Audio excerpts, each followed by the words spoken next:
right. How he's gone with a starting capital of 5,000 rupees to a net worth of a few thousand crore rupees.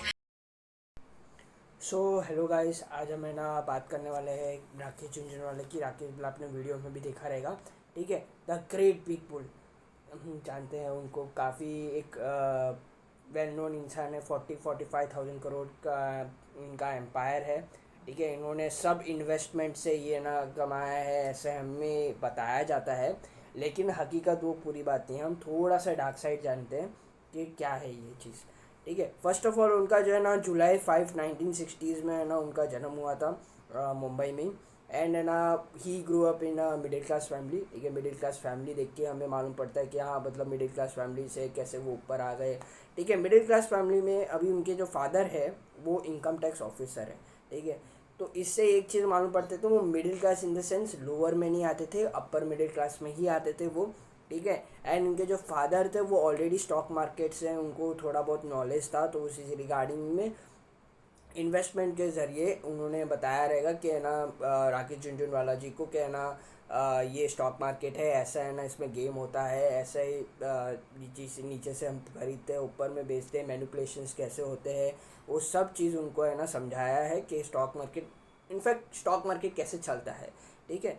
And उसके बाद वो 1985 में ना उन्होंने ना अपना सीए का है ना पढ़ाई कंप्लीट करने के बाद वो सीए है, चार्टर्ड अकाउंटेंट है वो, ठीक है। वहाँ से वो है ना स्टॉक मार्केट के जर्नी में आए हैं, करीब करीब 5,000 रुपीज़ लेके, और वहाँ से उन्होंने अपना ट्रेडिंग जर्नी चालू की। शुरुआत में उनको अच्छा खासा, मतलब कुछ कुछ केस में उनको प्रॉफिट हुआ था, अच्छा वाला प्रॉफिट हुआ था, तो उसके अराउंड, और जब सेंसेक्स 150 के अराउंड था।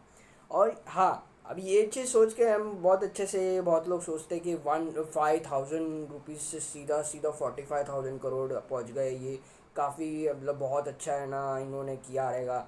नहीं, ऐसा नहीं है, ठीक है। फर्स्ट ऑफ ऑल 5,000 आज के टाइम पे उनकी वैल्यू होती है 78,250 के अराउंड होती है, अगर मैं इन्फ्लेशन रेट जोड़ता हूँ तो। अगर सोचो, अब इन्वेस्टमेंट के हिसाब से देखूँ तो यहाँ पर है ना बहुत बड़ा अमाउंट हो जाता है वो चीज़ का, ठीक है। बट है ना यहाँ पर उन्होंने ना क्या किया है, पहले उन्होंने ना कई काम किया, ठीक है। और वो काम किसके अंडर किया, उन्होंने किया द बिग पैर कार्टल, जिसको हम किंग कोबरा के नाम से जानते हैं। वो किंग कोबरा यानी कि मन्नू मलिक, श्री श्री मन्नू मलिक जी, ठीक है। उनके वहाँ पर वो काम करते थे, ठीक है। वहाँ पर है ना उनका अकाउंटिंग का संभालते थे, ठीक है। तो उस उनको ये चीज़ मालूम पड़ी कि है ना शॉर्ट सेलिंग भी होती है मार्केट में। तो उस केस में इन्होंने क्या किया कि है ना, जैसे ही अभी समझो उन्होंने ना पर्टिकुलर हर चीज़ के बारे में उनको मालूम रहता है, क्योंकि वो सीए थे, ठीक है। तो मनु मलिक जी क्या करते थे, हर एक है ना पर्टिकुलर स्टॉक्स देखते थे, वहाँ पर है ना लूप होल्स निकालते कि कंपनियाँ क्या है ना, मतलब है ना फाइनेंशियल्स है एंड ऑल। उसके बाद उसके बेसिस पे वो शॉर्ट करते थे पोजीशंस को। तो इसमें है ना राकेश झुनझुनवाला जी और उनके साथ है ना और एक बंदे थे जो जिन्होंने अभी डी मार्ट स्टोर खोल दिया है, दमानी जी ने, ठीक है। तो उन दोनों ने मिलके भी है ना, उन्होंने भी थोड़ा थोड़ा शॉर्ट पोजीशंस बना के रखे थे कि है ना यहाँ से हम भी शॉर्ट पोजीशंस बनाते हैं। तो उसमें से उन्होंने है ना थोड़ा पैसा कमाया अच्छा खासा, ठीक है। उसके बेसिस पे कि जो है ना मनु मलिक जी कर रहे थे वैसे ही उन्होंने भी किया रहेगा, क्योंकि उस टाइम पे है ना इनसाइडर ट्रेडिंग एंड ऑल इतना है ना पॉपुलर नहीं था, ठीक है। इनसाइडर ट्रेडिंग आए थे बाद में 1992, जब है ना सेबी है ना पावर में आए थे तभी थे, तब पहले उस ज़माने में इतने नहीं थे, बिल्डअप हुआ था, ठीक है। इनसाइडर ट्रेडिंग का इन्फैक्ट आया भी नहीं था रेगुलेशंस, तब की बात है ये। तो वो भी है ना कहीं पोजीशंस लेते थे, फिर वहाँ पर है ना हायर, जैसे कोई स्टॉक पर्टिकुलर शॉर्ट किया, उनको मिल गया 1 लाख रुपीज़ 2 लाख रुपीज़, तो वो क्या करते थे, जो पैसे आते थे ना प्रॉफिट, वो सिर्फ और सिर्फ स्टॉक्स लेके बैठ जाते थे, ठीक है। और स्टॉक्स लेके बैठे थे, तो और एफएडोज जो फ्यूचर्स एंड ऑप्शंस हैं, जो उनको मालूम पड़ा था कि शॉर्ट सेलिंग से भी पैसा कमाया जाता है, उन्होंने शॉर्ट सेलिंग से बहुत पैसा कमाया था उस वक्त, ठीक है। करीब करीब 4 लाख 5 लाख के अराउंड कमाया था, और वो अमाउंट उन्होंने इन्वेस्टमेंट के लिए डाला, ठीक है। तो उन्होंने जो फर्स्ट है ना स्टॉक जो लिया था, जो जिसमें उनको है ना बहुत अच्छा प्रॉफिट भी हुआ था, करीब करीब 5,000 क्वांटिटी लिया था, और है ना पर्टिकुलर 143 के प्राइस में लिया था, टाटा टी, ठीक है। और उन्होंने 143 में बेच दिया था, करीब करीब 3 लाख का वहाँ पर उनको प्रॉफिट हुआ, ठीक है। एंड उसके साथ साथ है ना और भी कई प्रॉफिट्स हैं उनको, है ना प्रॉफिट्स। और मेन तो उन्होंने शॉर्ट सेलिंग भी की थी, और वहाँ से उनका जो प्रॉफिट्स आता तो दिमाग ये लगाया उन्होंने कि जो प्रॉफिट्स आया था वो प्रॉफिट्स को है ना रखने की जगह वही चीज़ उन्होंने इन्वेस्ट कर ली। जैसे 5 लाख प्रॉफिट हुआ तो 5 लाख इन्वेस्ट कर लिया, 10 लाख, ऐसे करते करते उन्होंने एक अच्छा खासा पोर्टफोलियो बिल्डअप किया। फिर उनके बारी आई है नेक्स्ट, इनका गेम चेंजर मोमेंट था जब उन्होंने इन्वेस्टमेंट किया था टाइटन में। टाइटन में उन्होंने करीब करीब 5 करोड़ के आसपास उन्होंने इन्वेस्टमेंट किया था, ठीक है। जब वो है ना इन्वेस्ट किया था, जब उनकी प्राइस थी 3 रुपीज़ के आसपास जब प्राइस थी, एंड वहाँ से इन्होंने अच्छा खासा बिल्डअप किया था, और अभी उनकी वैल्यू करीब करीब 11,000 करोड़ का आसपास है ना वैल्यू आती है।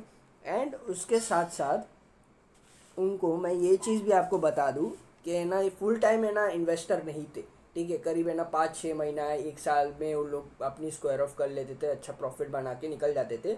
लेकिन गेम चेंजिंग मूवमेंट और एक का आया था, तभी आया था जब हर्षद मेहता का स्कैम का आया था, ठीक है। हर्षद मेहता के एरा में उन्होंने बहुत प्रॉफिट कमाए थे, ठीक है। स्टॉक्स लिए थे अच्छा खासे, तो वो अच्छा खासे वे में बढ़ गए थे, तो उनको वहाँ पर अच्छा प्रॉफिट मिल गया था। और वहाँ से उसके पहले वो है ना मनु मालिक के यहाँ पर ही है ना वो शॉर्ट करते थे, वहाँ पर भी उनको अच्छा खासा पैसा बन गया था, ठीक है।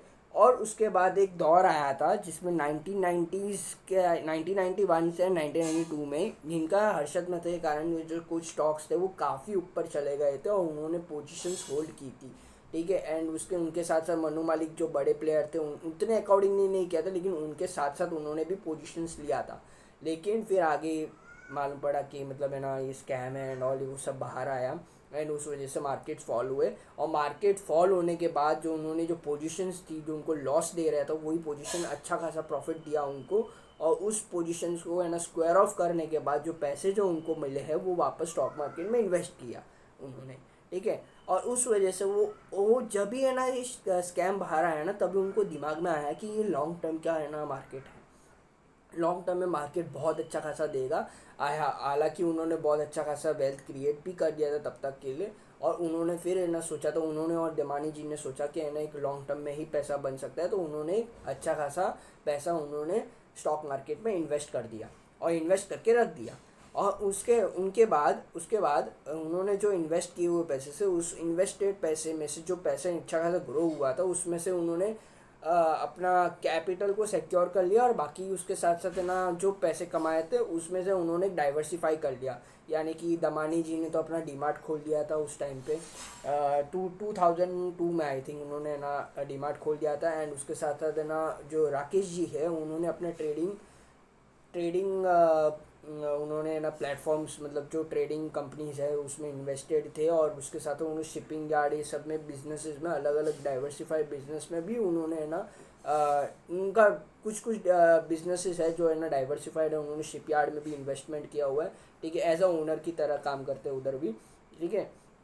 एंड मेन है ना ट्रेडिंग उनका एक ट्रेडिंग है ना का एक प्लेटफॉर्म भी था उनका खुद का है, मतलब ऑलरेडी, ठीक है। तो वहाँ पर से उन्होंने है ना डाइवर्सिफाई कर लिया, और वहाँ से अभी है ना देखेंगे तो उनकी जो वैल्यू है करीब करीब 45,000 करोड़ के आसपास बन चुकी है। और वो ऐसे बनी है, यानी कि नहीं कि उन्होंने 5,000 इन्वेस्ट कर लिया और वहाँ से अभी उनकी वैल्यू इतनी बढ़ गई है, नहीं। वो भी एक शॉर्ट पोजीशन उन्होंने भी होल्ड किया था, एफ एंड ओस में वो भी आए थे, ठीक है। हालांकि एक इंटरव्यू में भी उन्होंने बताया था कि है ना मैंने 9 लाख रुपए डाले थे, 9 लाख रुपए गवा दिए थे मैंने, ठीक है। वो उन्होंने है ना डाले होंगे, लेकिन जब वो 1990s के दौरान पे वो खुद है ना फ्यूचर्स एंड ऑप्शंस करते थे, ठीक है। उनको प्रॉफिट्स हुआ था, लेकिन उन्होंने दिमाग क्या लगाया कि प्रॉफिट्स उनको मालूम है कि अगर मैं ट्रेडिंग करूँगा तो है ना हालांकि वो खुद ही सीए थे तो वो जानते थे कि रिस्क को कैसे मैनेज करना था, तो उन्होंने जो प्रॉफिट्स आते थे वो तुरंत स्टॉक मार्केट में इन्वेस्ट कर देते थे, ठीक है। तो जो ट्रेडिंग वो जो करते कि ना तो पर्टिकुलर अमाउंट से ही करते, जैसे एग्जांपल बोली तो 1 लाख, तो 1 लाख से ही करते थे, बाकी वो 1 लाख से उन्होंने 5 लाख कर दिया तो 4 लाख सीधा इन्वेस्टेड, ठीक है। वापस उन्होंने ना 1 लाख से ना वापस 4x किया, तो वापस जो 4x हुए उनको अमाउंट वो 4x वापस इन्वेस्ट किए। ऐसे करते करते उन्होंने ना 2-4 करोड़ 5 करोड़ तक लाया। फिर उसके बाद उन्होंने ना टाइटन जैसे कंपनियों में इन्वेस्ट किया, टाइटन हो गए, फिर बाद में ना टाटा के कुछ शेयर्स हो गए, उन्होंने ना उसमें इन्वेस्ट किया। तो उस वजह से धीरे धीरे करके वो इन्वेस्टिंग में आए थे। स्टार्टिंग में वो इन्वेस्टर नहीं थे, वो बीइंग अ ट्रेडर ही थे, ट्रेडिंग के ज़रिए से वो है ना इन्वेस्टमेंट के ज़रिए आए थे। अगर आपको वीडियो अच्छा लगा हो तो प्लीज़ लाइक करना, शेयर करना, सब्सक्राइब कर लेना। Talk to your financial advisor before making any decisions. और हाँ, ये तो मतलब नॉर्मल मैंने स्टोरी बताया है। एंड ना बाकी जो आपको इन्वेस्टमेंट करना है, जो आपको ट्रेडिंग करना है, जो भी मतलब है, ठीक है, आपको जो करना चाहते हो, वो अपने प्लीज़ अपने ना फाइनेंशियल एडवाइज़र से बात करना है इस रिगार्डिंग पे कि कौन से स्टॉक्स हैं। मैं कोई रिकमेंडेशन कोई भी स्टॉक्स का नहीं करूँगा, ठीक है। आप खुद है ना अपना खुद के एनालाइज करिए। पर्टिकुलर स्टॉक्स है, ऐसे बहुत सारे स्टॉक्स है, टाइटन जिसे भी रहेंगे, ठीक है। अभी मैंने उन चीज़ों में रिसर्च नहीं किया हुआ है, ठीक है। तो मतलब वो चीज़ में है ना आप है ना इन्वेस्टमेंट्स करके रख सकते हो। मैं ये नहीं बोल रहा हूँ अभी के टाइम पे ट्रेडिंग करना बहुत ही ज़्यादा, उस टाइम की जगह उस टाइम की बात अलग थी, लेकिन इस टाइम पे हम लोग ट्रेडिंग इन द सेंस इतना अच्छा खासा है ना, मतलब सोच के करे कि ना राकेश झुनझुनवाला हम बन जाएंगे, नेक्स्ट नेक्स्ट बिग बुल बन जाएंगे। लेकिन अभी ये टाइम पे ऐसा नहीं हो सकता, ठीक है। वो बात अलग थी, वो दौर अलग था। वहाँ पर है ना लेवरेज में भी है ना काम होता था। लेवरेज में हम लोग 4 महीना 5 महीना लेवरेजेस होल्ड करते थे। यहाँ पर अभी के टाइम पे ऐसा नहीं है, ठीक है। अपना कैपिटल को सेफ रखिए, ठीक है। और सेव करके जो भी है ट्रेडिंग करना है, इन्वेस्ट करना है तो इन्वेस्ट मेन तो मैं अपना इन्वेस्टमेंट में ही ध्यान दूंगा, ठीक है। इन्वेस्टमेंट से राकेश सर जितना तो है ना हम नहीं बन पाएंगे, लेकिन हमारा कैपिटल भी सेफ रहेगा एंड थोड़ा अच्छा खासा फ्यूचर्स के इन्फ्लेशंस के हिसाब से हमको वो पैसा अच्छा मिल जाएगा। Thank you for watching.